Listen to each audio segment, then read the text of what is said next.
উপজেলার ছোট্ট একটা শহর টেকেরহাট। সদ্য গড়ে ওঠা এই শহর ৭০ দশকে ছিল একটি বাজার। কুমার নদীর তীরে ঘেঁষে গড়ে ওঠা এই বাজারে নদী পথে বেশিরভাগ মালামাল যাতায়াত করত। মুকিম ভাইয়ের দাদা এলাকার বিশিষ্ট একজন ব্যবসায়ী, বাঁশের ব্যবসায়ী ছিলেন। স্থানীয় ভাষায় বলা হয়ে থাকে বাঁশের ব্যাপারী। নদীপথে সমুদ্র থেকে বাঁশ সংগ্রহ করে এনে সেগুলো সংরক্ষণ করা হতো টেকেরহাটের নদীর কূল ঘেঁষে। সেই ব্যাপারী ও তার দল সুন্দরবনের সংগ্রহ করা ভাসমান চালির ওপর বাঁশগুলোকে একত্রিত করে তারপর নদীপথ ধরে বাঁশগুলোকে নদীতে ভাসিয়ে নিয়ে আসত। একটার পর একটা চালি বাঁধা হতো। এভাবে হাজার হাজার বাঁশ সুন্দরবন থেকে পশ্চিমবঙ্গে নিয়ে আসা হতো। ব্যাপারী ও তার দল সেই বাঁশের সাথেই আলাদা নৌকা নিয়ে সুন্দরবন থেকে চলে আসত। সুন্দরবন থেকে টেকেরহাট বাজার পর্যন্ত নিয়ে আসতে 10 থেকে 15 দিন সময় লেগে যেত। ওই কয়দিন ব্যবসায়ীদের দল নদীতেই বসবাস করত। আলাদা নৌকায় রান্না খাওয়ার ব্যবস্থা ছিল। মাঝে মধ্যে নদীর পাড়ে বাজারগুলো থেকে বাঁশের বহর থামিয়ে চাল ডাল কেনা হতো। সেই ব্যবসায়ীদের দলের মধ্যে একজনের সুন্দরবন থেকে আসার পথে একটা হিজল গাছের দিকে চোখ যায়। গাছটা তার বেশ পছন্দ হয়। ওই গাছটা সে কেটে সাথে করে নিয়ে আসতে চায়। তার উদ্দেশ্য ছিল সেই গাছটা দিয়ে ঢেঁকি বানানো। যেমন চিন্তা তেমন কাজ। শুরু হয় গাছ কাটা। কিন্তু গাছটা কাটা শুরু করার সাথে সাথে অদ্ভুত এক ঘটনা ঘটে। সেই গাছের কাটা অংশ থেকে ফিনকি দিয়ে রক্তের মতো লাল পানি বেরিয়ে আসে। সর্দার খুব বিচক্ষণ ব্যক্তি ছিলেন। তিনি তৎক্ষণাৎ গাছটি কাটতে নিষেধ করেন। কিন্তু সেই লোক গাছের লোভ না সামলাতে পেরে সর্দারকে কোন রকমে বুঝিয়ে গাছটা কেটে সেই বাঁশের সাথে বেঁধে ভাসিয়ে দেয়। সেটাই যেন কাল হয়ে দাঁড়ায়। অদ্ভুত অদ্ভুত ঘটনা ঘটতে থাকে তাদের সাথে, এবং এসব এমন ঘটনা যা আগে কখনো ঘটেনি। প্রথম 2 দিন তারা বেশ ভালো মতোই নদী পথে বাঁশ নিয়ে এগোচ্ছিল। চলার পথে তারা দিন শেষে যে কোনো এক জায়গায় বিশ্রাম নেওয়ার জন্য থামত। সেখানে তারা নদী থেকে মাছ ধরত। যে কোনো একদিন মাছ ধরে নৌকার খোলের ভেতর মাছগুলো রেখে দেয়া হতো। সেই মাছ তারা 2-3 দিন যাবত রান্না করে খেত। এইরকম একদিন যখন খাওয়া দাওয়া করে সবাই ঘুমিয়ে পড়েছে, দলের মধ্যে একজন হঠাৎ ঘুম ভেঙে যাওয়াতে খেয়াল করে নৌকার ওপর কেউ একজন বসে আছে, এবং নৌকার ওপর বসে থাকা লোকটা হাত দিয়ে কিছু একটা খাচ্ছে। কিছুক্ষণ খেয়াল করার পর তার আর বুঝতে বাকি থাকে না নৌকার ওপর বসে থাকা জিনিসটা নৌকার খোলের মধ্য থেকে মাছ উঠিয়ে নিয়ে খাচ্ছে। তারা যেখানে শুয়েছিল নৌকাটা তার থেকে খানিকটা দূরে ছিল। তখন তার পাশে শুয়ে থাকা সর্দারকে সে আস্তে আস্তে ডেকে তোলে। বিষয়টা সর্দার খেয়াল করে। তারা দেখে দেখতে কিছুটা মানুষের মতো একটা অবয়ব নৌকার খোল থেকে হাত দিয়ে মাছ নিয়ে বিচ্ছিরি রকমের শব্দ করে খাচ্ছে।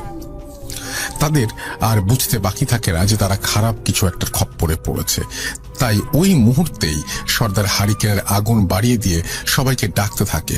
কিন্তু সেই মুহূর্তে নৌকায় বসে থাকা জিনিসটা তাদের দিকে ভয়ঙ্কর এবং রাগান্বিত দৃষ্টিতে তাকায়। বিদঘুটে চেহারার ওই অবয়বটা হামাগুড়ি দিয়ে কিছুটা এগিয়ে আসতে থাকে তাদের দিকে। সবাই তখন ভয়ে আল্লাহর নাম নিচ্ছে। তাদের কারো বুঝতে বাকি রইল না যে খারাপ জিনিসটার খপ্পরে তারা পড়েছে। সেটি তাদের দিকে এগিয়ে আসলে তারা খুব খারাপ একটা কিছুর সম্মুখীন হবে। সর্দারের আদেশে তখন সবাই হারিকেনের আলো নিয়ে সেটা বাড়িয়ে দিল। তখন হঠাৎ করে সেই অবয়বটা স্থানীয় লোকের ভাষায়, যেটাকে পিশাচ বলা হয়, নৌকা থেকে ঝপ করে পানির ভেতর চলে যায়। ওই রাতে তারা আর নৌকার দিকে এগোনোর সাহস পায়নি। সবাই হ্যারিকেনের আলো বাড়িয়ে দিয়েই বসে থাকলো। কিন্তু রাত তখন কেবল মধ্যরাত। বিপদ হলো তখন যখন এক এক করে সবগুলো হ্যারিকেনের তেল কয়েক ঘন্টার মধ্যেই ফুরিয়ে আসতে শুরু করলো। এক এক করে হ্যারিকেনগুলো নিভে যেতে থাকলো। হঠাৎ করে শুরু হতে লাগলো পানিতে লাফালাফির শব্দ। মনে হচ্ছিল একের পর এক ছোট বাচ্চারা নৌকা থেকে পানির ভেতর লাফিয়ে পড়ছে। ভয়ে এবং আতঙ্কে আল্লাহর নাম স্মরণ করতে করতে তাদের ওই রাত কেটে যায়। ভোরের আলো ফোটার পর তারা ওই নৌকায় গিয়ে দেখে অর্ধেক অর্ধেক খাওয়া মাছ নৌকাতে ছড়িয়ে আছে। প্রায় প্রত্যেক রাতেই এরকম ঘটনা ঘটতে থাকে সেদিন থেকে। রাতে ঘুমানোর পর তাদের আশেপাশে পানিতে ঝপ ঝপ ঝপ ঝপ শব্দ, এবং নৌকার খোলের ভেতরে রেখে দেওয়া মাছগুলো সেই পিশাচের দল অর্ধেক অর্ধেক করে খেয়ে চারিদিকে ছড়িয়ে চলে যেত। পিশাচগুলো অনেক চেষ্টার পরও তাদের পিছু ছাড়েনি।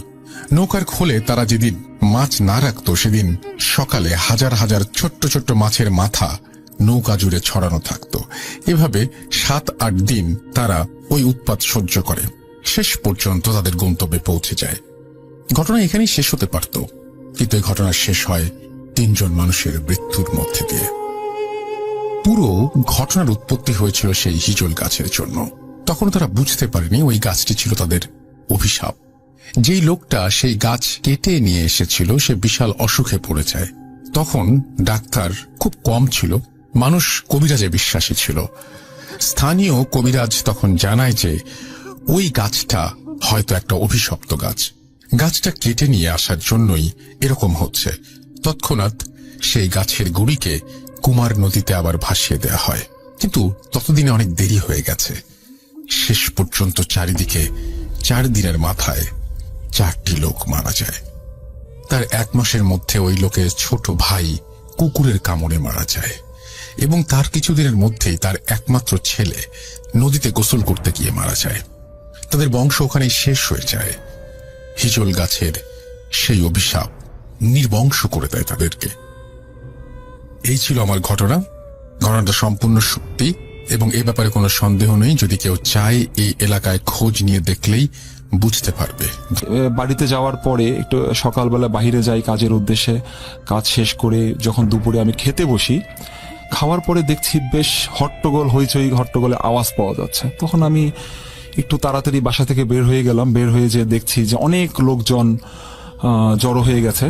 কি ব্যাপার জানার চেষ্টা করি, তখন শুনলাম এখানে নাকি আমাদের, আগে একটু বলে নেই, আমাদের বাসা থেকে প্রায় 200 গজ দক্ষিণ পাশে একটি ব্রিজ আছে, ছোট ব্রিজ। ব্রিজের নিচে যে নদীটা, এটা নদী বলা যাবে না, এটাকে একটা বিলের মতো, এটাকে আমরা সুবিল বলে থাকি সাধারণত। সুবিল, এই সুবিলটা হচ্ছে করতোয়া নদীর একটা অংশ বা শাখা প্রশাখা যেটাই বলেন না কেন। এই সুবিলের উপরে যে ব্রিজটা আছে আমার বাসার দক্ষিণ দিকে প্রায় 200 গজ দক্ষিণে। তো ঘটনাটি ওখানেই ঘটে যায়। দেখি ব্রিজের উপরে অনেক লোকজন জড়ো হয়ে গেছে। পুলিশ আসলো এবং পরে দেখি ফায়ার সার্ভিসের লোকজনও আসছে। তা আমি ঘটনা জানার চেষ্টা করলাম। চেষ্টা করে দেখি যে ওখানে নাকি একজন মানুষ পানিতে ডুবে গেছে প্রায় ঘন্টা 3 আগে। তো অদ্ভুত ব্যাপার যে পানির গভীরতা খুব বেশি হলে 18 থেকে 20 ফুট হবে। এর মধ্যে যদি কেউ ডুবে যায়, এটা খুব আশ্চর্যজনক বিষয় হয়ে যাচ্ছে। যাই হোক, ফায়ার সার্ভিসের কর্মীরা আসলেন, তাদের সঙ্গে আমার একটু কথা হলো। তা আমাকে জিজ্ঞেস করলেন, ভাই আপনি কিছু দেখেছেন?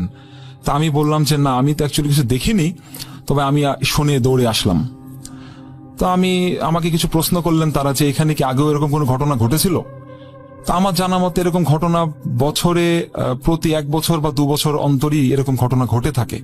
ঠিক ওই ব্রিজের নিচেই নয়, এই আমাদের সুবিলের আশেপাশের মধ্যেই ঘটনাগুলো ঘটে থাকে। তো প্রতি বছরই একটা ছোট বাচ্চা হতে পারে বা বয়স্ক কোনো লোক হতে পারে, কেউ হয়তো মাছ ধরার উদ্দেশ্যে যায়, কেউ হয়তো গোসল করতে যায়, কেউ সাঁতার কাটতে যায়, বিভিন্নভাবে যেতে পারে। এরকম অনেকেই নাকি প্রতি বছরই একজন একজন করে গায়েব হয়ে যায়। সে মারা, অনেক সময় ডেড বডি পাওয়া যায়, অনেক সময় পাওয়া যায় না। তো এরকম একটা ঘটনা আমি শুনেছি, অনেক শুনেছি, কিন্তু দেখার সৌভাগ্য আমার হয়নি। এবার আমার সঙ্গে ঘটনাটি ঘটে গেল। তো আমি ঘটনা বর্ণনায় চলে যাচ্ছি। প্রথমে শুনলাম ওই ভদ্রলোক পাশের গ্রাম থেকে আসলেন ছোট একটা বাচ্চাকে নিয়ে, ওনার মেয়েকে নিয়ে। তো ভদ্রলোক প্রথমবার সুবিলের ব্রিজ থেকে পানিতে ঝাঁপিয়ে পড়েন এবং কিছুক্ষণ সাঁতার কেটে আবার উপরে উঠে আসেন। উঠে আসার পরে আবার দ্বিতীয়বার যখন আবার ঝাঁপিয়ে পড়েন, তখন তাকে আর খুঁজে পাওয়া যাচ্ছে না বা তাকে আর দেখা যাচ্ছে না। তো এটার প্রত্যক্ষদর্শী ছিলেন 2 জন ভদ্রমহিলা, যারা গ্রামে ধরেন যে ব্রিজের উপরে বিভিন্ন জ্বালানি কাঠ টাট এই ধরনের যে সমস্ত কাজকর্ম করে থাকেন, শুকানোর কাজগুলো তারা দেখেছেন। এবং ভদ্রলোকের ছোট মেয়েটি খুব কান্নাকাটি শুরু করে দেয়। 1 ঘন্টা হয়ে যায় বা আরো সময় বেশি হয়ে যাচ্ছে, তার বাবা এখনো আসছে না বা তাকে দেখা যাচ্ছে না। এইভাবে হতে হতে লোকজন জানাজানি হয়ে যায় এবং অনেক লোক ওখানে চলে আসে। আমিও সেভাবে যাই। তো ফায়ার সার্ভিসের কর্মীরা তখন আমাকে জিজ্ঞেস করলেন যে ভাই আপনি কি নিজের চোখে দেখেছেন? আমি বললাম না ভাই, আমি তো দেখিনি, আমি কিছুক্ষণ আগে আপনাদের মতোই এসে উপস্থিত হলাম।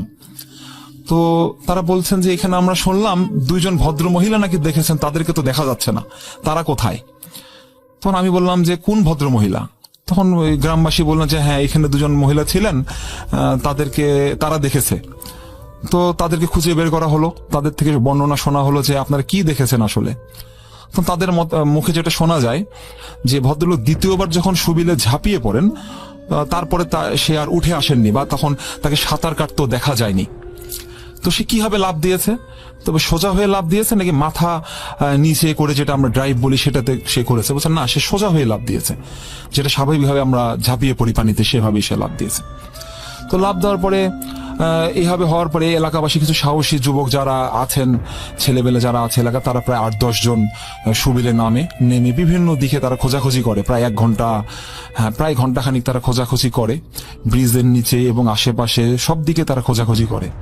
তো অনেকক্ষণ খোঁজাখুঁজি করার পরেও যখন কোনো প্রকার তার অবস্থান খুঁজে পাচ্ছিল না তারা, তখন তারা এক প্রকার হতাশ হয়ে উপরে উঠে আসে। তারপরে ফায়ার সার্ভিসের কর্মীরা নামার জন্য প্রস্তুতি নেয়। তো তাদেরকে আমি জিজ্ঞেস করি যে ভাই, আপনারা যে নামবেন, আপনাদের কাছে তো আমি কোনো ইকুইপমেন্ট দেখতে পাচ্ছি না, যে ডুবুরি দলদের যে ইকুইপমেন্ট থাকে সেগুলো তো। ভাই অ্যাকচুয়ালি বগুড়াতে যে আমাদের ফায়ার সার্ভিসের যে অফিসটা, মানে এখানে তাদের কাছে সেই ইকুইপমেন্টগুলো নেই। এই ইকুইপমেন্টগুলো আসে অ্যাকচুয়ালি রাজশাহী থেকে। তো রাজশাহী থেকে অলরেডি ডুবুরি দলেরা রওনা দিয়েছেন, তাদের আস্তে আস্তে আরো মোটামুটি ঘন্টা 3 সময় লেগে যাবে। তো তার আগে আমরা একটু খুঁজে দেখি, যদি পেলাম তা আলহামদুলিল্লাহ, যদি না পাওয়া যায় তাহলে পরবর্তীতে তারা এসে এটা খুঁজবে। তো যে কথা সেই কাজ, তারা পানিতে প্রায় 6 জন ডুবুরি দলের সদস্যরা নেমে যায়।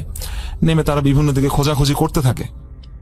খোঁজাখুঁজি করতে করতে এক পর্যায়ে প্রায় 15-20 মিনিট পরে দেখা যায় এক ডুবুরি দলের একজন সদস্য উপরে উঠে আসে। উপরে উঠে এসে সে বলছে যে আমি পেয়েছি। সে তখন আবার তারা 6 জন তখন আবার একসঙ্গে হয়, একসঙ্গে তখন আবার 6 জন একসঙ্গে আবার নিচে চলে যায়। যে দেখে ব্রিজের ঠিক মাঝখানে যে পিলারটা আছে, পিলার থেকে ঠিক 2 ফুট দূরত্বে সে লাশটাকে পাওয়া যায়, এই ভদ্রলোকের লাশটাকে পাওয়া যায়। তো লাশটাকে তখন তারা উঠায় নিয়ে আসে। উঠানোর সময় তাদের কাছে একটু আশ্চর্য মনে হয়েছে, এটা পরে শুনতে পারি আমি। উঠানোর পরে দেখলাম যে ভদ্রলোকের মাথায় বেশ কাদা মাটি দিয়ে মাখা, মানে মাথার অর্ধেক অংশ, মানে কান পর্যন্ত তার কাদা মাটি দিয়ে মাখা। আর শরীরে কোনো প্রকার কোনো পানি খেলে যেরকম মানুষের পেট ফুলে ওঠে বা কিছু হয়, এরকম কিছু আমি লক্ষ্য করিনি। তখন আমি কিছু আগ্রহবশত কয়েকটা ছবি আমি তুলে নেই, এবং অনেকেই তুলছিল। লাশটা উপরে তোলা হয়, তারপর লাশটাকে মাথায় যে কাদাগুলো ছিল বা কিছু, তা পানি দিয়ে পরিষ্কার করা হয়। দেখলাম পানি টানি দিয়ে পরিষ্কার করলো, তার সে জীবিত আছে কিনা তো একটা চেষ্টা করা হলো আর কি দেখার জন্য। ওখানে একজন ডাক্তারও ছিলেন, আমাদের গ্রাম্য ডাক্তার। উনি না বললেন যে না, ভদ্রলোক মারা গেছেন, উনি মারা গেছে আরো প্রায় 3 ঘন্টা আগে, এরকম একটা কথা সে বললেন। তো এভাবে সে মারা গেলেন। লাশটা উঠে আসলো, পুলিশ আসলো, এলাকাবাসী দেখলো, সবাই দেখলো। সবচেয়ে আশ্চর্যের এবং মজার যে বিষয়টা আমার কাছে মনে হলো, যে একটা মানুষ যদি পানিতে 3 ঘন্টা যাবত ডুবে মারা যায় 3 ঘন্টা আগে, তাহলে নিশ্চয়ই সে কিছুটা তার নাকে বা মুখ দিয়ে পানি প্রবেশ করে তার শরীরটা ফুলে উঠবে বা তার পেট ফুলে উঠবে, এরকম কিছু একটা হতে পারে। কিন্তু আশ্চর্য বিষয়, তার শরীরে কোনো পানি প্রবেশ করার কোনো আলামত তারা দেখতে পাচ্ছে না, বা আমি নিজেও বুঝতে পারছি না যে তার শরীরে কোনো পানি আছে। তো যথারীতি তার লাশটা ওখান থেকে পুলিশ পোস্টমর্টেমের উদ্দেশ্যে বগুড়া মেডিকেলে নিয়ে যায়। নিয়ে যাওয়ার পরে সন্ধ্যার পর তার লাশটা আবার ফেরত দিয়ে যায়, তারা নিয়ে আসে। আমি আবার দেখলাম এশার নামাজের পরে দেখলাম তার বাসার সামনে অনেক লোকজন বসে আছে, খাটিয়াতে লাশ। জিজ্ঞেস করলাম, ভাই মাটি কখন হবে, আপনাদের দাফনের কাজ কখন হবে? বললো যে এশার নামাজের কিছুক্ষণ পরেই আমরা দাফন করব। তো এরকম ব্যাপার আমি শুনে চলে গেলাম। পরবর্তীতে আমি জানতে পারলাম যে বিষয়টা আপনাদেরকে সবাইকে আমি জানাতে চাচ্ছি, যে এই লাশের শরীরে কিছুই পাওয়া যায় না, তবে তার মাথাটা যে মাটিতে ঢুকানো ছিল, মাটির ভিতরে, মানে সুবিলের নিচে, পানির নিচে যে কাদা মাটি, সেই কাদা মাটির মধ্যে তার মাথার অর্ধেক প্রবেশ করানো ছিল। আর তার অন্য কোথাও কোনো স্পট দেখা যায়নি, তবে তার গলাতে দেখা যাচ্ছে যে আঁচড় দিলে যেরকম দাগ দেখা যায় ঠিক সেরকম কিছু দাগ আমরা দেখতে পাচ্ছি, মানে বড় বড় আঙুলের ছাপের মতো চিকন চিকন দাগ, পুরো গলার 2 সাইডে দাগ দেখা যাচ্ছে। এছাড়া তার আর কোনো আলামত পাওয়া যায়নি। তো পোস্টমর্টেম রিপোর্টে যেটা আমি লোক মুখে শুনেছি যে এরকম ডিরেক্ট কিছু বলেনি ডাক্তাররা, তবে বলেছে যে পানির ভিতরে তার শ্বাসরোধ হয়েই বা এই ধরনের কিছু হয়ে তার মৃত্যুবরণ করে। এবং পোস্টমর্টেম রিপোর্টে এটাও বলা আছে যে তার শরীরে কোনো পানি প্রবেশ করেনি, সে কোনো পানি নাক দিয়ে বা মুখ দিয়ে কোনো দিক থেকে তার পানি আসেনি। তো এটা আমার কাছে খুব আশ্চর্য মনে হলো যে পানি এতক্ষণ ধরে ভদ্রলোক পানিতে পড়ে গেলেন, সে সাঁতার জানা লোক, তো পানি তো সে কিছু অবশ্যই তার শরীরে প্রবেশ করার কথা, যেটা আমরা সাধারণত ধরে থাকি। তো এরকম কিছু বোঝা যায়নি। আর যেটা সবাই মার্ক করেছে যে তার গলায় যে আঁচড়ের দাগটা, এখানে একটা প্রশ্ন আসতে পারে যে ভদ্রলোক পানিতে পড়ে গেলেন, সোজা হয়ে পানিতে ঝাঁপিয়ে পড়ে, সে সোজা ঝাঁপিয়ে পড়ে, কিন্তু পানির নিচে সে মাথাটা তার ঢোকানো ছিল, বডিটা উপরের দিকে ছিল। তো এইটাই সবার কাছে আশ্চর্য মনে হয়েছে। আবার গ্রামের কিছু মুরব্বী লোক যারা আছেন, এলাকাবাসী যারা আছেন, তাদের মুখে শুনলাম তাদের কাছে বিষয়টা খুব একটা আশ্চর্যের নয়, কারণ প্রায় 1-2 বছর পরপরই আমাদের ওই এলাকায় এরকম 2-1টা ঘটনা ঘটে থাকে, এই পানিতেই ডুবে যায়। তো আমি জিজ্ঞেস করলাম, একটু আগ্রহ বশত জিজ্ঞেস করলাম মুরব্বীদেরকে যে চাচা বা মামা কি ব্যাপার। বলছে তাদের আমাদের গ্রাম্য ভাষায় একটা কথা বলে যে পানিতে ডেও নামে কিছু একটা আছে, আমি শুনেছি ডেও থাকে। তাই বললাম যে ডেও জিনিসটা কি আসলে? তো বলে পানিতে যারা দুষ্ট প্রকৃতির জিন জাতীয় কিছু, তারা পানিতে প্রবেশ মানে থাকে, তাদের বসবাস, তাদের যদি কোনো প্রকার আঘাত বা ব্যাঘাত সৃষ্টি করে, তাদের বিরক্ত করা হয়, তখন নাকি তারা রাগের বশে এরকম কিছু একটা ঘটাই ফেলে। তো আমার কাছে আমি খুব একটা বিশ্বাসযোগ্য হচ্ছিল না বিষয়টা, আমার কাছে একটু আশ্চর্য মনে হয় যে পানিতে একটা লোক হার্ট অ্যাটাক করে মারা যেতে পারে বা সাঁতার না জানলেও মারা যেতে পারে, তো এটা কিভাবে সম্ভব? তখন এটা আমি কনফার্ম হয়ে গেলাম যে পোস্টমর্টম রিপোর্টে যে তার শরীরে কোনো পানি প্রবেশ করেনি এবং সে শ্বাসরোধেই তার মৃত্যুটা হয়ে যায়, এরকম রিপোর্ট আসছে পোস্টমর্টম। যদি আমি সেটা দেখিনি, লোক মুখে আমার শোনা। যে রিপোর্টটা আপনি বললেন, এই রিপোর্টটা এরকম একটা রিপোর্ট আসলে কি স্বাভাবিক? এটা আমার কাছে একটু অস্বাভাবিক মনে হচ্ছে। আচ্ছা, কেন একটু সবাইকে এক্সপ্লেইন করে দেন তাহলে সেটা। যে রিপোর্টও যদি পানিতে বসে সে মারা যায়, পানিতে ডুবে সে মারা যায়, তাহলে আমরা ধরে নেব হয় সে হার্ট অ্যাটাকে মারা গেছে বা তার স্বাভাবিক মৃত্যু, অথবা সে পানিতে শ্বাসরোধে সাঁতার জানে না বা এই ধরনের কিছু। কিন্তু এখানে আসলে কিছুই হয়নি এরকম। সে সাঁতার জানালো, এবং আমি এটা বলে দিচ্ছি ভদ্রলোকের বয়স 55 থেকে 56 এর মধ্যে, অনেক বয়স। এবং এরকম ধরনের বয়সের কেউ যদি সাঁতার না জানেন, তাহলে হয় পানি এড়িয়ে চলবেন বা সাবধানী থাকবেন। তার অসাবধানতার কোনো কারণ না, এখানে অসাবধানের কোনো কারণ নেই। কারণ হচ্ছে সে রেগুলারই নাকি ওখানে প্রায় সময় পানিতে গোসল করতে আসেন। যখন আমাদের বর্ষাকালে যখন পানি ভরে যায়, তখন সে মাছ ধরতে আসেন, তার মাছ ধরার একটা নেশা আছে এবং সে গোসল করার উদ্দেশ্য আছে, সাঁতার কাটতে বা গোসল করতে এরকম কাজেও সে আসে। তো সে একটা অনেক অভিজ্ঞ লোক পানিতে, আমি মনে করি তার দ্বারা এরকম হওয়ার কথা নয়। এবং এলাকাবাসী সবার কাছে এটা মনে হচ্ছে যে এটা অবশ্যই একটা আশ্চর্যের বিষয়। এবং আমি তো এতদিন শুনেছি, ছোটবেলা থেকে শুনছি নাকি সুবিলে আমাদের 1 বছর 2 বছর পর পরে বিভিন্ন মানুষ 1-2 করে মারা যায় বা গায়েব হয়ে যায়।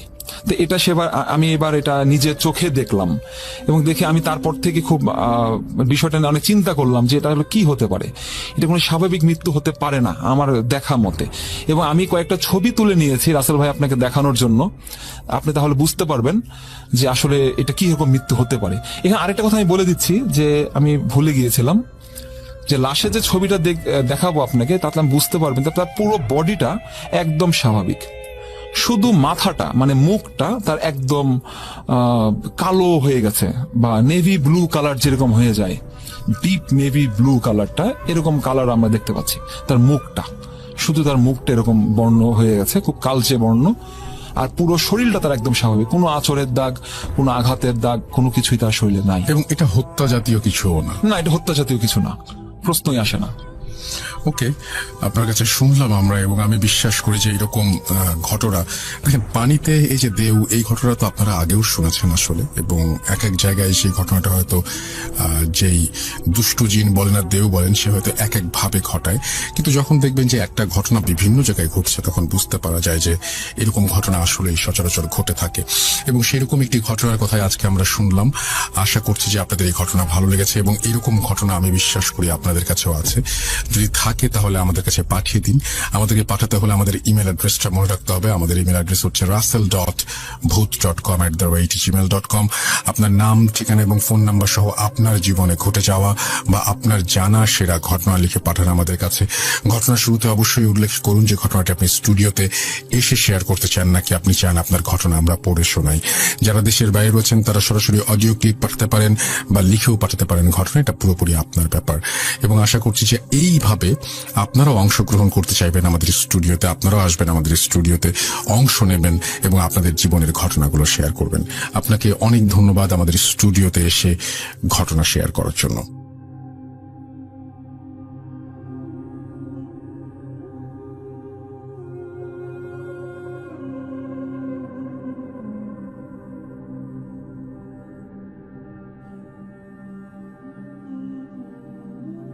আমাদের ইমেল অ্যাড্রেস হচ্ছে russell.booth.com@gmail.com। আপনার নাম, ঠিকানা এবং ফোন নাম্বার সহ আপনার জীবনে ঘটে যাওয়া বা আপনার জানা সেরা ঘটনা লিখে পাঠান আমাদেরকে। ঘটনার শুরুতে অবশ্যই উল্লেখ করুন যে ঘটনাটা আপনি স্টুডিওতে এসে শেয়ার করতে চান নাকি আপনি চান আপনার ঘটনা আমরা পড়ে শোনাই। যারা দেশের বাইরে রয়েছেন তারা সরাসরি অডিও ক্লিপ পাঠাতে পারেন বা লিখেও পাঠাতে পারেন ঘটনাটি, এটা কমপ্লিটলি আপনার ব্যাপার। চলে যাব আমরা আমাদের পরবর্তী ঘটনায়। আশা করছি আপনারা এনজয় করছেন। পুরোটা সময় আশা করব আমাদের সঙ্গেই থাকবেন। Spirit, be here with me.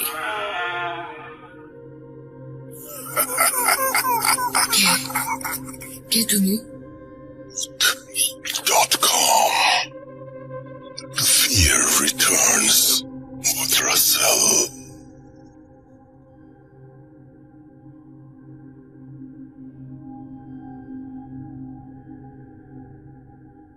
আরো একবার আপনাদের সবাইকে স্বাগত জানাচ্ছি। আমি রাসেল, শুনছেন ভূত.com। একটি ঘটনা আপনারা শুনেছেন, এখন আমরা সরাসরি চলে যাব তার দ্বিতীয় ঘটনায়। আপনি প্লিজ আরো একবার আপনার নামটা বলবেন, তারপর আপনি কোথা থেকে এসেছেন সেটা বলবেন, তারপর আপনার ঘটনায় যাব।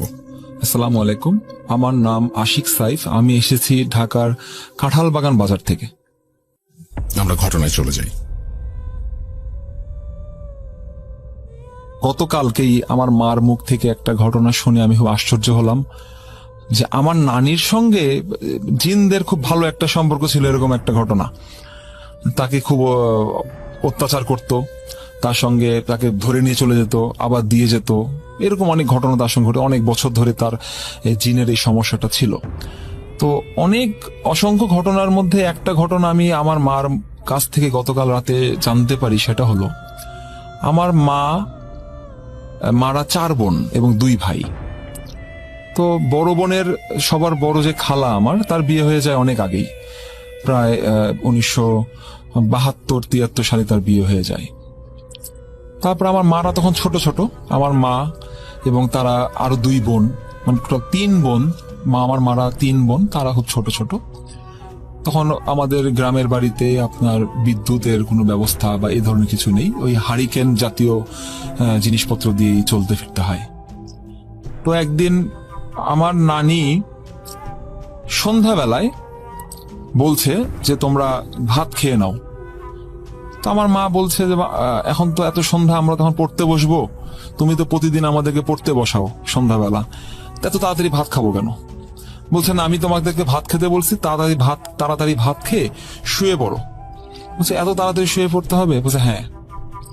তখন আমার মা বলছেন যে আমার নানির দিকে দেখে বলছেন যে আমার মার চোখ তখন জল জল করছে, লাল হয়ে আছে, অনেক রাগান্বিত চোখ টোক, একদম লাল অবস্থা। তার সঙ্গে বেশি কথা বললে হয়তো পিটাবে বা মারবে, এরকম একটা ব্যাপার স্যাপার। তো আমার মারা বুঝতে পারলেন যে আজকে হয়তো আমার নানির সঙ্গে কোনো খারাপ কিছু হতে যাচ্ছে, যার কারণে তার আচরণটা এরকম অস্বাভাবিক হয়ে যাচ্ছে। তখন আমার মা বা খালারা কোনো কথাবার্তা না বেশি বলে তারা ভাত খেয়ে নেয়, ভাত খেয়ে তারা শুয়ে পড়ে। এবং আমার নানিও তাদের সঙ্গে শুয়ে, একটা বড় খাট আমার নানার ঘরে, সেই খাটের মধ্যে আমার নানি এবং তার 3 মেয়েকে নিয়ে শুয়ে পড়ে। এবং 3 মেয়ের বয়সের ব্যবধান খুব একটা বেশি না, 2-3 বছর করে তারা ছোট বড় আর কি, মোটামুটি সবাই কাছাকাছি বয়স। তো শুয়ে পড়ে, তারা ঘুমাতে পারে না, এত তাড়াতাড়ি শুয়ে তো ঘুম আসে না। তো এক পর্যায়ে তারা ঘুমায় যায়, ঘুমায় যাওয়ার পরে তারা কিছুক্ষণ পরে, প্রায় রাত 10টা 10:30 বাজে এরকম সময় দেখা যায় আমার নানা মার্কেট থেকে ফিরে আসে। আমার নানা মার্কেটে, বগুড়া নিউ মার্কেটের দোকান ছিল তার, তো দোকান থেকে ফিরে আসে, সাথে কর্মচারী আছে 2 জন, তাদেরকে নিয়ে আসে। তো দেখতে পাচ্ছে যে ভিতর থেকে দরজাটা লাগানো। আমার নানা এসে ধাক্কা দিল, কোনো আওয়াজ নাই, কোনো শব্দ নেই। তখন আমার নানাও কিছুটা আঁচ করতে পারলো যে হয়তো আজকে কোনো প্রবলেম হয়েছে, তো আজকে একটু সমস্যা হবে। তো দোকানে যে কর্মচারী ছিল, সেই কর্মচারীর নাম ছিল হচ্ছে আপনার জলিল। যে জলিলকে বলে, বাবা জলিল, তুমি একটু দেওয়াল টপকে উপরে যাও, যে ভিতর থেকে দরজাটা খুলে দাও। তো এই সময় যে ভিতর থেকে জলিল যায়, ভিতরে যে দরজাটা খুলে দেয়, মানে মেন দরজাটা খুলে দেয়। খুলে দেওয়ার পরে আমার নানা ঘরের সামনে আসে, এসে দেখে ভিতর থেকে দরজা লাগানো, তবে জানালাটা খোলা। আমার নানার ঘরে 3টা জানালা ছিল, একটি জানালা উত্তর দিকে, একটি জানালা দক্ষিণ দিকে, 2টা জানালা, এরকম টোটাল 3টা জানালা। তো যে জানালাটা আপনার দক্ষিণ দিকে, সেই জানালাটা খোলা, এবং আমার নানা টর্চের আলোতে দেখতে পাচ্ছে যে তার 3 মেয়ে বিছানায় শুয়ে, জড়সড় হয়ে শুয়ে আছে, এবং তারা খুব ভয়ে ভীত সন্ত্রস্ত একটা ব্যাপার স্যাপার। তাকে বল, আমার নানা বলে, মা তোমরা দরজাটা খুলে দাও, আমি বুঝতে পারছি কি সমস্যা হয়েছে, দরজাটা খুলে দাও। তো বলছে, না আব্বা, আমি খুলতে পারবো না। কেন বাবা খুলতে পারবো না কেন? বলছে যে মা যদি খাটের নিচে থাকে, বা মার জিন যদি আমাদেরকে পা ধরে টেনে নিয়ে যায়, তারা ভয়ে কেউ নামছে না। তাদেরকে অনেক বোঝানো হচ্ছে, সাহস দেওয়া হচ্ছে, কেউ তারা নামতে রাজি হচ্ছে না। তখন 2 বোন, আমার মা এবং তার বড় বোন, বললো ঠিক আছে আমরা 2জনই নামবো, ছোটটা থাকুক, ওকে নিব না, তো যদি মরি তাহলে 2জন একসঙ্গেই মরবো। এরকম অনেক সাহস করে তারা খাট থেকে নেমে কোন রকমের দরজার যে লাঠি দিয়ে দরজাটা লাগানো থাকে গ্রামের বাড়িতে, ওই লাঠিটা তারা খুলে দেয়। খুলে দিয়ে সঙ্গে সঙ্গে আমার নানা ঘরে প্রবেশ করে এবং আমার মাকে এবং খালাকে জড়ায় ধরে, মানে শান্ত করার ব্যবস্থা করেন। তো দেখলেন যে সবই ঠিক আছে, একসঙ্গে শুয়েছে, খেয়েছে, এখন আমার নানি ঘরে নেই, কি হতে পারে বিষয়টা? তখন আমার নানা খেয়াল করলেন উত্তর দিকে যে জানালাটা খোলা, সেই জানালাটা একটা কপাট খোলা আর কি, কাঠের যে কপাটটা খোলা।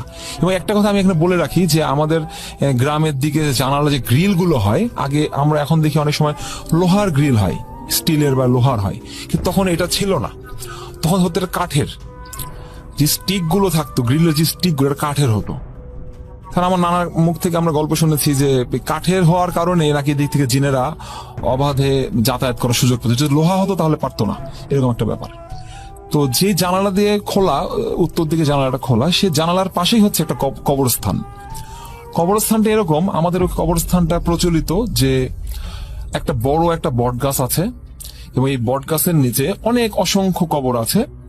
ফকির পরিবার নামে একটা পরিবার আছে, এই পরিবারের একটা কবরস্থান, পারিবারিক কবরস্থান। এবং মজার বিষয় হচ্ছে যে আমার নানির যে পরিবার, মানে আমার নানির যে পরিবারটা, সেটাকে ফকির পরিবার বলা হয়, এই কবরস্থান। এবং বট গাছটা এতটাই বিশাল এবং তার শাখা প্রশাখা এতটাই বড় বড়, যেটা আপনি যদি রাসেল ভাই চোখে না দেখেন বা সামনে না যান, আপনি বুঝতে পারবেন না।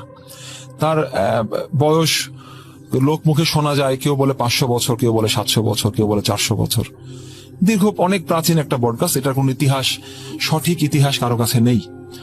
তো এরকম হতে হতে দেখা যায় যে অনেক সময় আমার নানিকে বিভিন্ন জায়গায় ফেলে রেখে যায় বা দিয়ে যায়, জেনেরা পরবর্তীতে ফেরত দিয়ে যায়, এরকম হয়। কিন্তু ওই দিনে যে ঘটনাটা, সেটা তখন দেখা যায় প্রায় রাতে 2-2-2:30 বেজে গেছে, আমার নানিকে এখনো কোনো খোঁজ খবর পাওয়া যাচ্ছে না। তখন এলাকার সব লোকেরা, যার মুরব্বীরা ছিলেন, আমার নানার ভাইরা ছিলেন বা তার ভাগিনারা ছিলেন কয়েকজন, সবাই হারিকেন নিয়ে, টর্চ লাইট নিয়ে, তারপর গ্রামে আমরা আগে বলতাম হ্যাচাক বাতি, যেটা বলতো হ্যাচাক বাতি নিয়ে তারা বেরিয়ে পড়ে, বিভিন্ন জায়গায় খোঁজাখুঁজি করে, কিন্তু কোথাও তাকে ট্রেস করা সম্ভব হয় না। তার এরকম করতে করতে একটা পর্যায়ে দেখা যায় যে আমার নানার ঘরে যে মানে টিনের যে চালাটা আছে, এখানে হঠাৎ করে একটা যেটা আমরা ইটের টুকরা বলতে পারেন বা কিছু একটা বলতে পারেন, কাঠের টুকরা বলতে, এরকম কিছু একটা পড়ে টিনের উপরে ঝনঝন ঝন করে একটা আওয়াজ হয়। তো যাওয়ার পর আমার নানা তখন বুঝতে পারলেন যে হয় এখন আশেপাশে কোথাও আছে, হয়তো একটা আলামত তোমরা পাচ্ছ যে টিনের আওয়াজ হচ্ছে, তাহলে আমরা আশেপাশে খুঁজলেই পেয়ে যাব, বেশি খুঁজতে হবে না। তো দেখা যায় ঘর থেকে যখন বের আবার আশেপাশে খোঁজা শুরু করে, তখন ওই বট গাছের একটা ডাল আছে, অনেক মোটা একটা ডাল, প্রায় যে কোনো একটা মানুষ অনায়াসে শুয়ে থাকতে পারবে এরকম একটা ডালের মধ্যে। তো লাইটের আলোতে দেখা যাচ্ছে কিছুটা, দেখা যায় আমার নানির চুলগুলো তখন তার অল্প বয়সে খুব চুল পেকে গেছিল, সাদা, সব চুল সাদা। তো সেই চুলটা দেখা যাচ্ছে ঝুলতেছে, তার ওই ডালে থেকে ঝুলছে। তখন বলে যে দেখো ডালের মধ্যে শুয়ে আছে। তো হ্যাঁ, দেখা যায় যে এই কথা সেই কাজ।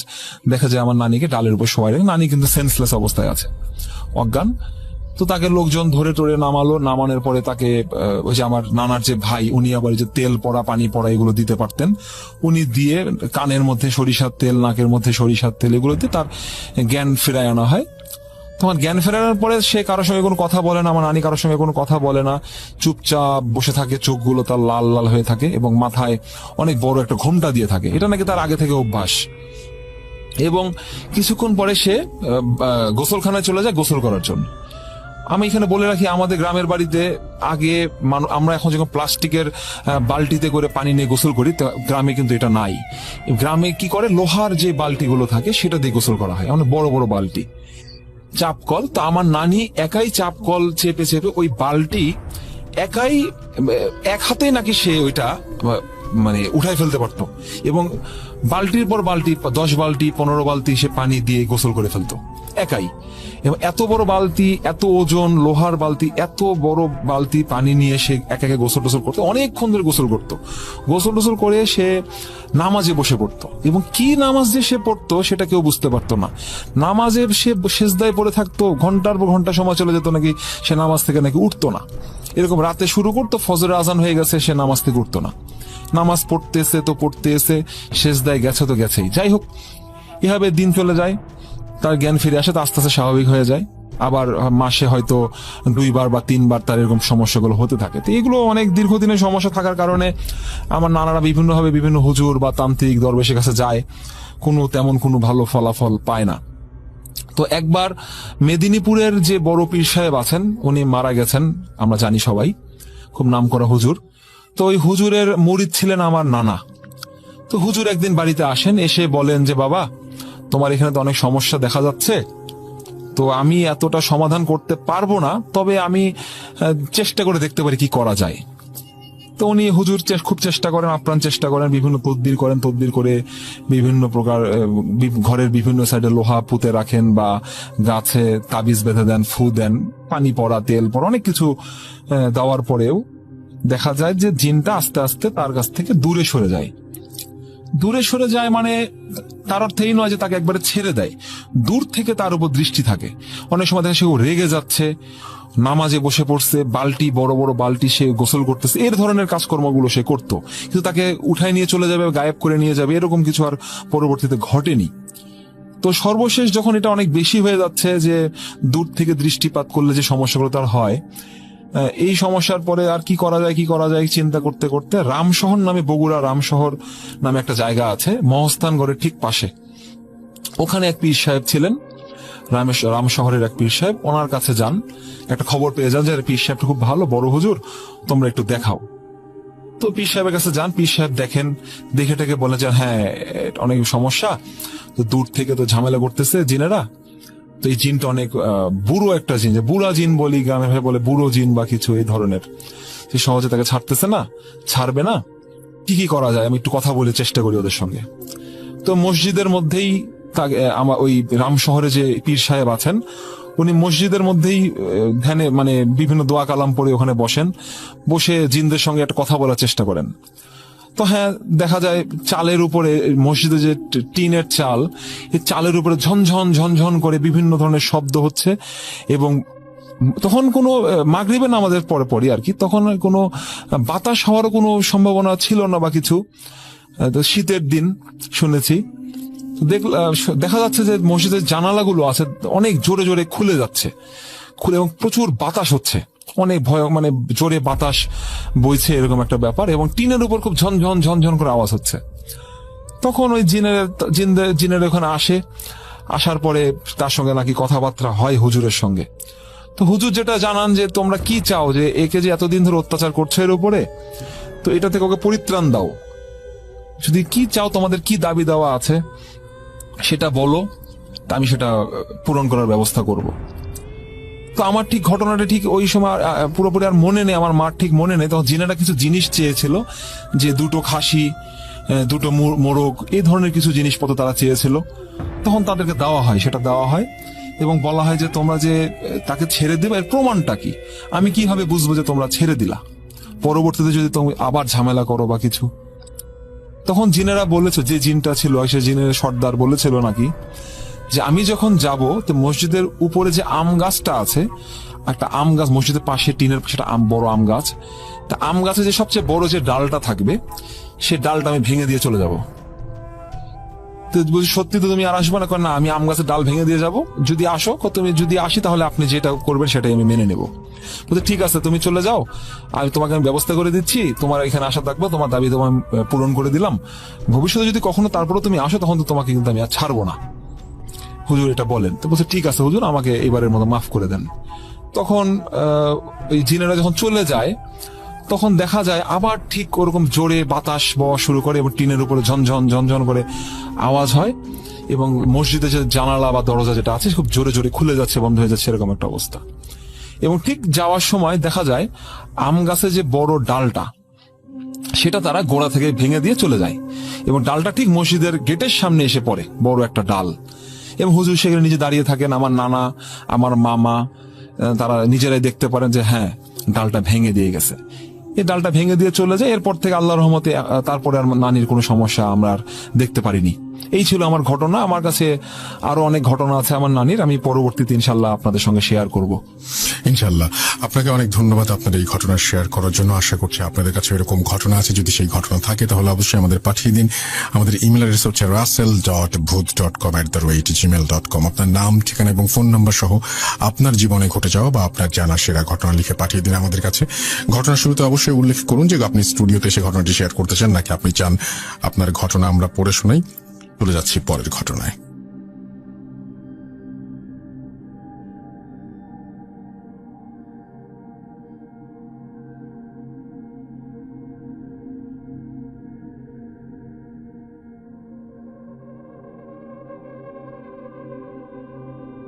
অনেকেই লিখছেন আজকের ঘটনাগুলো সেরা, আমরা এখন থেকে সেরা ঘটনাই চেষ্টা করব আপনাদের জন্য রাখতে। সবসময় চেষ্টা করি আসলে, কিন্তু ওই যে বলেছি যে স্টুডিওতে আসলে ঘটনার মান বদলে যায়, সেরকমই কিছু একটা হয়েছে।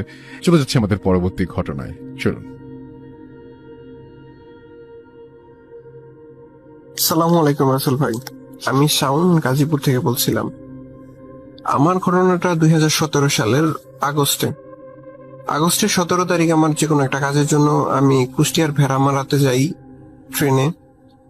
তো আমার সাথে ছিল আমি, আমার একটা ফ্রেন্ড প্লাস আর ফুফাতো ভাই। আমার ফ্রেন্ডের ফুপির বাসা ছিল আবার ভেড়ামারাতে, যার কারণে আমরা সবাই একসাথে যাই। তো আমি 17 তারিখ যাওয়ার পরে আমার সম্পূর্ণ কাজ যতটুকু ছিল ততটুকু শেষ করে 18 তারিখ ব্যাক করার চিন্তা ভাবনা করি। তো 18 তারিখ রাত 12টার সময় আর কি ট্রেন আমার। যাই হোক, 19 তারিখে শুরু, 18 তারিখে শেষ, এমন একটা সময় ট্রেন আমার, সুন্দরবন এক্সপ্রেস যেটা, ওইটা। তো ওই সময় আবার মানে কোরবানির ঈদের সময় ছিল 2017 সালে। তো ট্রেনটা কিছুটা ডিলে হয়ে গেছিল, 12টার সময় যেটা আসার কথা সেটা একটাই আসছে। তো আমার ফ্রেন্ড প্লাস ওর কাজিন যারা ছিল সবাই আমাকে স্টেশনে নিয়ে যায় বিদায় দেওয়ার জন্য। তো আমি ওদের সাথে যাই। যখন স্টেশনে তখন জানতে পারি যে 1 ঘন্টা লেটে ট্রেনটা আসবে। তো আমরা ওইখানে সবাই বসে আড্ডা দিতেছিলাম, মজা করতেছিলাম। তো তখন আমার মনে পড়ে যে এত দূর লং জার্নি করব, তো কিছু খাবার কিনে নিই, কারণ এত রাতের জার্নি হয়তো বা কিছু পাবো কি পাবো না ট্রেনে, এইসবের জন্য আর কি একটা দোকানে যাই। তো যাওয়ার পরে আমি এক প্যাকেট রুটি, ওই স্লাইস রুটি গুলো আছে না, ওই ধরনের রুটি, 2টা কলা আর পানি কিনি, মিনারেল ওয়াটার কিনি। তো ওই সময় রুটি কেনার সময় একটা মহিলা আসে আমার কাছে। মহিলা আইসা আর কি বলে আমাকে যে সে সারাদিন কিছু খায়নি, প্লাস তার অনেক ক্ষুধা লাগছে, তাকে যেন কিছু খাবার দিই আমি। তো আমারও দেখা মানে আসলে আমার দেখে মনে হচ্ছে সে অনেকক্ষণ খায় নাই বা অনেক দিন ধরে সে অভুক্ত আছে না খাওয়া। তো আমি তারে আমার প্যাকেটটা খুলে 12টা বা 14টার মতো রুটি ছিল আমার এখানে স্লাইস করা, তো আমি তা থেকে অর্ধেক দিয়ে দিই। দিয়ে দেওয়ার পর দোকান থেকে আরো 2টা কলা কিনা ওনাকে দেই, হাতে দিই, একটা পানির বোতল দিই। দেওয়ার পর বলি যে আপনি এগুলা খান, আর যদি কিছু লাগে তো ওনাকে দোকানদারকে দেখে বলি যে ওনাকে বললেন, উনি দিবে আপনাকে। তো আমি আরো দোকানদারকে 20 টাকা বা 30 টাকা দিই, আমার ঠিক মনে নেই কত টাকা দিই, 20 টাকা বা 30 টাকা দিই। দেওয়ার পর ওনাকে বলে দিই যে উনি কিছু চাই তাহলে আপনি দিয়ে দিন। তো লোকটা বলে যে আচ্ছা ঠিক আছে, সমস্যা নেই। তো আমি আবার আমার ফ্রেন্ডের কাছে চলে আসি, ওরা যেহেতু আড্ডা দিতেছে। তো একটা টাইমে ট্রেন চলে আসে, আমিও ট্রেনে উঠি। ট্রেনে ওঠার পর আর কি আমার নিজে থেকেই খারাপ লাগতেছে যে ফ্রেন্ডে মজা করতেছে। আর স্বাভাবিক, একটা ফ্রেন্ড বা সেম এজের যারা কাজিন থাকে সবাই যখন একসাথে হয় তখন মজাটাই আলাদা থাকে সব সময়। তো ওরাও সবাই একসাথে, তো আমার বারবার ইচ্ছে করতেছিল কি মানে একদিন পরে যাই, আজকে না যাই, ওদের সাথে আরেকটা দিন থাকি তারপর যাই। তো মনের মধ্যে এরকম হইতেছে। তো ট্রেনে অলরেডি আমি উঠে পড়ছি এবং ট্রেনও চলা শুরু করছে, তো যার কারণে আমি আর নামতে পারিনি। যাই হোক, তো তারপরে আমি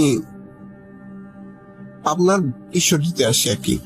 তো ওইখানে খুলনা যাওয়ার চিত্রা এক্সপ্রেস ট্রেনের ক্রসিং হয় সুন্দরবন এক্সপ্রেসের সাথে।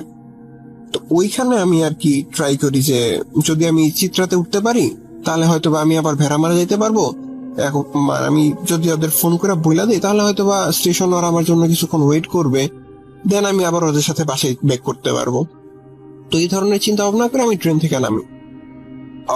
আপনার হয়তো বা জানেন যে যখন রাত্রের বেলায় ট্রেন যাতায়াত করে তখন এক পাশের দরজা বন্ধ থাকে আর এক পাশের দরজা খোলা থাকে, দুই পাশের দরজা কখনোই খোলা থাকে না। তো যার কারণে স্টেশনের এই পাশে আমাকে নামতে হয়, ওই পাশে আমি নামতে পারি না। তো চিত্রা ট্রেনটা হইলো অন্য পাশে আর এই পাশে হইলো সুন্দরবন, আর আমার বগিটা হইলো একদম ট্রেনের মাঝখানের বগি। যার কারণে আমি যদি সামনে দিয়ে ঘুরে ওই ট্রেনের কাছে যাই একটা মোটামুটি ভালো সময় লাগবে, আবার যদি পিছন দিয়েও যাই তাহলে ভালো একটা সময় লাগবে। আবার এদিক দিয়ে দেখি ট্রেনটা হুইসেল দিয়ে যাইতে শুরু করছে আর কি, যে চিত্রা এক্সপ্রেস ট্রেনটা ওইটার কথা বললাম, ওইটা আবার যাওয়া শুরু করছে, চলা শুরু করে দিছে।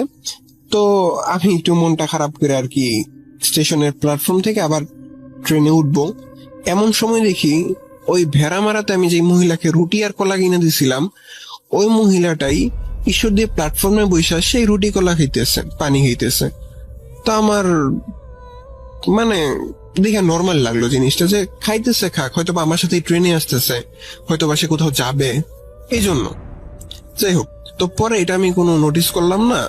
এদিকে আমার ট্রেন আবার ছেড়ে দিবে, তো আমি আমার সুন্দর মতো বগিতে উঠে আমি আমার সিটে বসলাম। তো আমার মাথায় তো একটা জিনিসই ঘুরতেছে যে ওইখানে আমার ফ্রেন্ডরা কাজিনরা মজা করতেছে সবাই, আমি যাব কিভাবে যাব এখন এটা চিন্তা ভাবনা করতেছি। তো আবার আমার ফ্রেন্ডকে ফোন দেই, পরে বলতেছে তাহলে অন্যদিন আসিস, সমস্যা নেই। তো আমি ঠিক আছে অন্যদিন আসবো। পরে মাথা থেকে এইসব বাদ দিয়া ব্যাক করি। তো সিরাজগঞ্জের উল্লাপাড়া স্টেশনে ট্রেনটা আবার থামে, এছাড়াও মাঝখানে অনেক স্টেশন আছে এখানে ব্রেক করছে। তো এখানে আমি নামিনি আর কি, সিট ছেড়ে আমি কখনো নামিনি। তো এখানে দিকে একটা লং ব্রেক করছে উল্লাপাড়া স্টেশনে, হয়তো বা কোনো ক্রসিং এর জন্য বা কোনো একটা কাজের জন্য। তো যাই হোক, সেখানে অলরেডি 5 মিনিটের উপরে বা 10 মিনিটের মতো ব্রেক করছে, মানে সময় এখানে দাঁড়ায় আছে ট্রেনটা। তো দেখি অনেকে নামছে প্ল্যাটফর্মে, নাইমা হাঁটাহাঁটি করতেছে। আর একটা জিনিস কি, অনেকক্ষণ ধরে কোথাও বসে থাকলে দেখবেন পা মানে লাগে কেমন জানি, পা লাগে, ব্যথা করে, কিছু একটা হয়। তো আমার এরকম হইতেছে। তো আমি বের হয়ে গেছি, প্ল্যাটফর্মে দাঁড়াইছি, হাঁটতেছিলাম কিছু। তো আমি আবার সিরাজগঞ্জের যে উল্লাপাড়া স্টেশন আছে সেখানে আবার ওই মহিলাটাকে দেখি। ইভেন তখনও সে রুটি আর কলাই খাইতেছে, তার কলা আর রুটি খাওয়া এখনো শেষ হয় নাই। আমি তাকে রাত 12:30টার সময় ভেড়ামারা স্টেশনে রুটি কলা কিনে দিছি। আমি হয়তো বা অ্যারাউন্ড 1:30 পৌনে 2টার সময় আমি ঈশ্বরদীতে আসছি, আমার ঠিক টাইম মনে নাই। এইরকম টাইমে সে রুটি কলা খাইতেছে। তার খাওয়া শেষ হয়নি। ইভেন যখন আমি সিরাজগঞ্জে আসি উল্লাপাড়া স্টেশনে, এটা কিন্তু একটা বড় সময়ের গ্যাপ, এটা তাড়াতাড়ি আসা যায় না, মিনিমাম 3 ঘন্টা লাগেই, 2.5 থেকে 3 ঘন্টা লাগেই, একটা বড় সময়। তো এতটুকু সময় তার খাওয়া শেষ হয়নি। তো আমি এটা সিম্পলি নিলাম যে হয়তোবা সে আস্তে আস্তে খাইতেছে, আর ট্রেন দিয়ে হয়তোবা কোথাও যাইতেছে, আমার সাথে সাথেই আসতেছে, সবাই প্ল্যাটফর্মে নামছে, হয়তোবা সেও প্ল্যাটফর্মে নেমে আস্তে আস্তে খাইতেছে। তো আমি এটা ভাইবা আবার ট্রেনে উঠলাম, ট্রেনে উঠে আবার আমার সিটে বসলাম যথারীতি।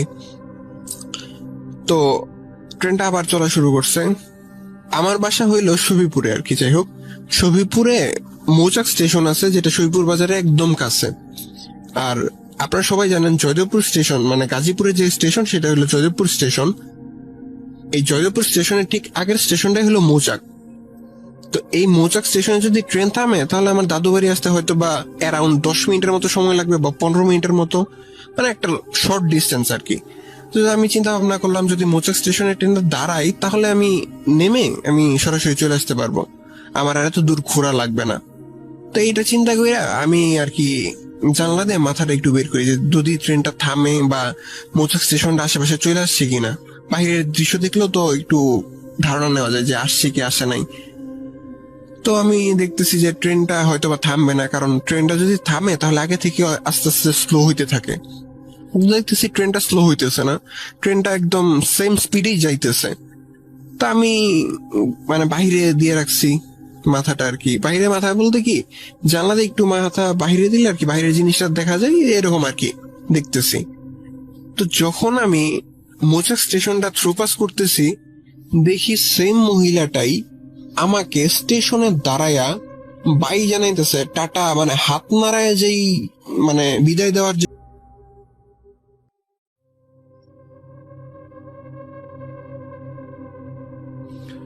আবারও আমন্ত্রণ। রাত তো অনেক বেশি হয়ে যাচ্ছে, জানি না কতক্ষণ থাকবো। আশা করছি যে পুরোটা সময় আপনাদের সঙ্গে থাকতে পারবো। তো দেখা যাক আমরা কতক্ষণ থাকতে পারি। আমরা এখন যেটা করতে চাই সেটা হচ্ছে যে, তো আমরা কথা না বাড়িয়ে সরাসরি ঘটনায় চলে যাচ্ছি। আশা করছি আপনারা থাকবেন। আচ্ছা ঠিক আছে, এটাই লাস্ট স্টোরি, থাকবেন তো? ওকে, প্লে করছি তাহলে, চলুন। আসসালামু আলাইকুম রাসেল ভাই, আমি মোহাম্মদ মেহেদি হাসান মিশাদ, রংপুর বিভাগের গাইবান্ধা জেলা থেকে বলতেছি। তো ভাই আমি কথা না বাড়িয়ে সরাসরি ঘটনায় চলে যাই। ঘটনাটা আসলে ভাই আমার ভাবি, অর্থাৎ আমার হলো ফুফাতো ভাইয়ের বউয়ের সাথে ঘটা, অর্থাৎ আমার ভাবির সাথে ঘটা। তো ঘটনা শুরু হয় তার ভাবি যখন ছোট, অর্থাৎ যখন তার বয়স 12-13 বছর। ভাবি দেখতে একটু তুলনামূলক যে কোনো মেয়ের থেকে একটু সুন্দর ছিল, দেখতে অনেক সুন্দর। তো এ কারণে ছোটবেলায় তার উপর কিছু জিন, অর্থাৎ একসাথে কয়েকটা জিনের সংখ্যা ছিল তখন 14 জন। পরবর্তীতে আমি আরো কিছু কাহিনীর মধ্যে বলবো যে হলো কতজন মোট জিন। তো ওই সময় ছিল 14 জন জিন ভাবিকে পছন্দ করে, ভাবির উপর আসর করে। তো ভাবির উপর আসর করার পর ভাবির ভিতর বিভিন্ন সিমটম দেখা যায়।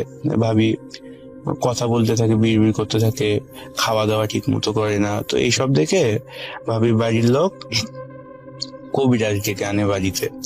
আনার পরে কবিরাজ অনেক চেষ্টা করার পরে জিনগুলোকে বোতলবন্দি করতে পারে ভাই। করার পরে জিনগুলোকে মাটিতে পুঁতে রাখা হয়। তবে তারা বন্দি হওয়ার আগে পূর্বে বলেছিল যে তাদের যদি এখন বন্দি করেও রাখা হয় তবে তারা আবার ফিরে আসবে। তো তাদের বন্দি করে রাখা হলো। ভাবির বেশ কয়েক বছর ভাবি ভালোই গেল, ভাবির বিয়ে হয়ে যায়। তো বিয়ে হওয়ার কয়েক বছর ভাই ভালোই ছিল, কিন্তু বিয়ে হওয়ার কয়েক বছর পরে ভাবির ভেতর আবার কিছু বাজে সিমটম দেখা দেয়, অর্থাৎ আবার কিছু খারাপ জিনিস দেখা দেয়। সেগুলো হলো ভাবি রাতের বেলা ঘুম থেকে উঠে বাইরে যেত, মানে প্রকৃতির ডাকে সাড়া দিতে বাইরে যেত, কিন্তু আর ঘরে ফিরে আসতো না ফজরের আজান দেওয়া পর্যন্ত। তো এরকম চলতে থাকে। আর ভাবি হঠাৎ করে ঘুম থেকে উঠে হঠাৎ করে হাসি দেওয়া শুরু করতো। আবার খাওয়া দাওয়া ঠিক মতো করতো না, গালিগালাজ করতো। আবার কিছু হলে তার সাথে একটু কথা কাটাকাটি হলে ভাবির মানে যে বিছানা, তারা যে বিছানায় থাকে, বিছানাটার ওজন অনেক, সেই বিছানাটা এক হাত দিয়ে মানে উঠাতো। তো এইসব সিমটম দেখার পরে ফুবা ফুপু আমার হলো ফুপু আর হলো ভাবির মা করে কি ভাবির সাথে থাকা শুরু করে দেয়। তো এখন এমন এক সময় ভাবির সাথে থাকাকালীন তো এখন হঠাৎ করে একদিন ভাবি করে কি বলে হলো ভাবি আবার হলো বাইরে যাওয়ার জন্য তার মাকে ডাক দেয়। তো এখন ডাক দেওয়ার পরে ভাবির ভেতর পূর্বের সিমটম গুলো দেখা দেয়। ভাবি হাসাহাসি করতে থাকে এবং মাকে বলতে থাকে যে বাইরে যাবো। তো এখন বলে কিসের জন্য, বলে যে হলো বাথরুমে যাব। তো এখন তার মা যখন বলছে যে তার ভেতর এইরকম সিমটম দেখা দিছে, যে তার ভেতর অনেক প্রবলেম, জিন আসর করছে, এরকম যখন সন্দেহ করছে, তখন মা বলছে না তোর বাইরে যাওয়ার দরকার নেই, এখানে তুই কি করে হলো এখানে তুই বাথরুম কর। তো এটা বলার পরে মাকে প্রচন্ড গালিগালাজ দেয় এবং বলে না আমি বাইরে যাব। তো এখন চিল্লাচিল্লি শুরু করে দেয় ভাবি। তো এমন সময় ফজর আজান দেয় ভাই। তো ফজর আজান দেওয়ার সাথে সাথে ভাবি করে কি নিস্তব্ধ হয়ে যায় এবং ভাবি অটোমেটিক নিস্তব্ধ হয়ে বলতে থাকে, বিড়বিড় করতে থাকে যে আজ তুই বেঁচে গেলি, আজ তোরা একে বাঁচাইতে পারলি, আজ তোরা যদি একে বাইরে যেতে দিতিস তাহলে একে আর আমি নিয়ে যেতাম। তো ভাই যদি ভাবি সেদিন বাইরে যেত তো এমন হতে পারতো ভাবি আর ফিরে আসতো না, বা তাদের সাথে তাদের দেশে চলে যেত, আর ফিরে আসতো না। তো এরকম হওয়ার পরে আবার বেশ কিছুদিন ভালো যায়। তো একদিন ভাবির মা আর আমার ফুফু ঘুমাচ্ছিল। এমন সময় ভাবি চিৎকার দিয়ে ওঠার সাথে ফুবি বলে যে তুমি চিৎকার দিলা কেন? ভাবি বলে যে হলো তিনি ঘুমে দেখছিল যে হলো বিভৎস আকৃতির একটা জিন বলবো না, বিভৎস আকৃতির একটা অবয়ব। সে অবয়বটার চেহারা দেখতে বিশ্রী, অনেক লম্বা। সে ভাবির কাছে এগিয়ে আসছিল এবং ভাবির গলা টিপে ধরার চেষ্টা করছিল। এটা দেখে ভাবি চিৎকার দেয়। তো ভাই রীতিমতো যখন এই প্রবলেম গুলো বাড়তেই থাকে দিন দিন, তো আমার ফুপা একটা কাজ করে, একটা কবিরাজকে ডাক দেয়। তো কবিরাজ করে তার সাথে একটা তুলারাশি একটা মানুষকে নিয়ে আসার পরে তার উপর জিন ভর করে। তো এখন তার উপর জিন ভর করানোর পরে জিন বলতে থাকে যে কবিরাজ তুই আমার কিছু করতে পারবি না, তুই যদি আমার সাথে বেশি কাহিনী করিস তাহলে তোকে আমরা 14 জন আছি, এখন 14 জন তুই একলাই, তুই আমাদের সাথে পারবি না কবিরাজ, তুই আমাদের কাছেও আসিস না, আমাদের সাথে পাঙ্গা নিতে আসিস না। তো যখন এরকম করে বলে তো কবিরাজ রীতিমতো অনেক ভয় পায়। আবার কবিরাজের কোনো কাজই কোনো নিয়মেই ওই জিনগুলোর উপর কোনো প্র্যাকটিক্যাল ভাবে কোনো প্রভাব ফেলতে পারে নাই। তো কবিরাজ তখন ফুবাকে বলে যে এ কাজ আমার দ্বারা সম্ভব নয়, এই কাজ করতে পারবে আমার ওস্তাদ, অর্থাৎ তার গুরু, তিনি যার শিষ্য তার গুরুর কথা বলছে তিনি। তো গুরুর কথা যখন বলছে তো ভাই তিনি ডাক দেওয়া হয় রীতিমতো, ওই তার কবিরাজের গুরুকে ডাক দেওয়া হয়। তো তিনি আসার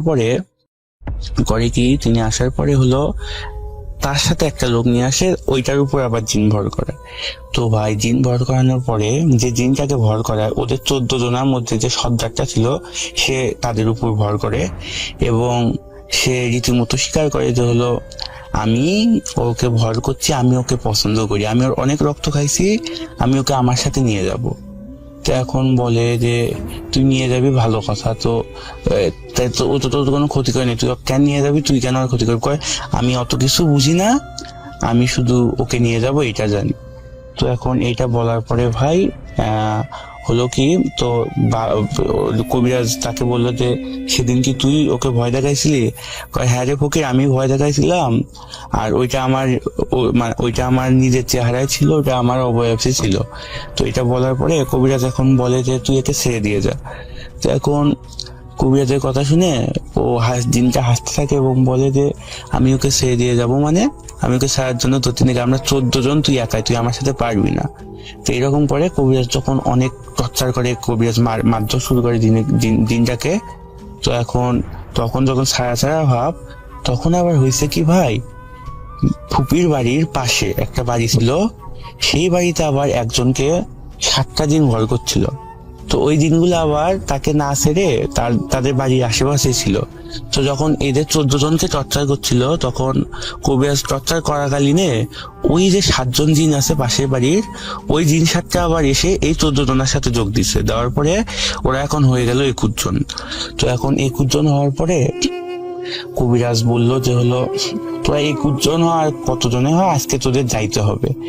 যাওয়ার পরে তো ভাই রীতিমতো অনেকগুলো নিয়ম কানুন পালন করলো কবিরাজ, করার পরে ওদের মারধর করলো। তারপরে ওরা যাবে না, 21 জনে কবিরাজের বিরুদ্ধে করে কবিরাজ বারে বারে বান মারে, বারে বারে কিছু সুরা কালাম দিয়ে কবিরাজ জিনগুলোকে আটকানোর চেষ্টা করে, বন্দি করার চেষ্টা করে, কিন্তু পারে না।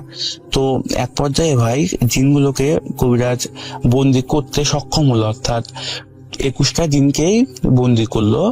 তো করার পরে তাদের বোতলবন্দি করে মাটিতে পুঁতে রাখার সিদ্ধান্ত নিল, বা 7টা দিন পুঁতে রাখতে চাইলো মাটিতে, আর 14টা দিন, যে 14টা ভাবিকে শুরু থেকে ইফেক্টেড করছিল, এগুলোকে নদীতে ফেলে দেওয়ার হলো পরিকল্পনা করলো। তো ভাই যে কথা সেই কাজ, এইরকম দিনগুলোকে জায়গা মতো রাখা হলো। রাখার পরে ভাবির ভেতর আর এখন পর্যন্ত কোনো সিমটম দেখা দেয়নি।